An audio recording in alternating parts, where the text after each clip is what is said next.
Hi viewers, welcome to my channel Avani's world.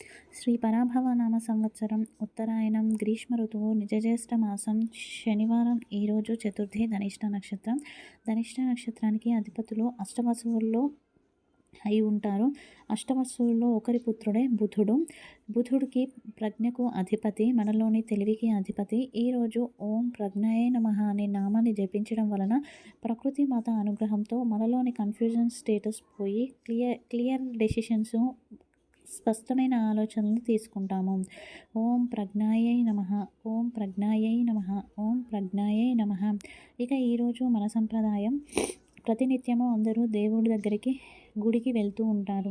అలా గుడికి వెళ్ళినప్పుడు 3 రకాల శక్తులు మన మీద ప్రభావం చూపిస్తూ ఉన్నాయి. శారీరక శక్తి, మానసిక శక్తి, ఆత్మశక్తి. మనలోని మనోబలం, దేహబలం, ఆత్మబలం అన్నీ కూడా సరిగ్గా పనిచేస్తూ ఉంటాయి. గర్భగుడి నుంచి సర్పం రూపంలో లహరియలు ప్రయాణిస్తూ ఉంటాయి.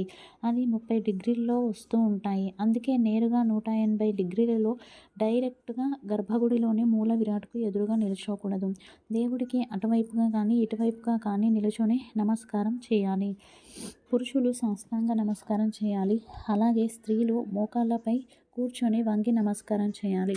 అలా చేసినట్లయితే సంపూర్ణ శక్తి మనల్ని ఆవహిస్తుంది. ఈరోజు వాస్తు పరిష్కారంలో భాగంగా ఎవరి ఇంట్లో అయితే దక్షిణం వైపు మిర్రర్స్ అంటే అద్దాలను పెడుతూ అందులో చూస్తూ అలంకరించుకుంటూ ఉంటారో ఆ ఇంట్లో అనారోగ్యము ఉంటూ ఉంటుంది. అలాగే వారికి దుఃఖము, డిప్రెషన్, నెగిటివ్ ఎనర్జీ అనేది వారిని ఆకర్షిస్తూ ఉంటుంది. దయచేసి దక్షిణం వైపు అద్దాలు ఉంటే తీసివేయండి. రేపు ఉదయం ఆచరించవలసిన పూజ. రేపు ఆదివారం పంచమి.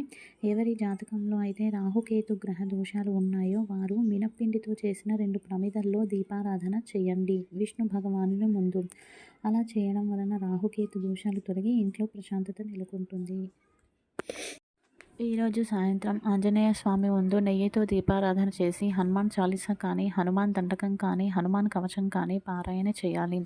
ఇలా ఆచరించినట్లయితే మనపై ఉన్న దుష్టశక్తుల ప్రభావం తొలగిపోతుంది, లేదా గ్రహాల చెడు ప్రభావం ఉన్నా తొలగిపోతుంది. తప్పకుండా ఆచరించండి.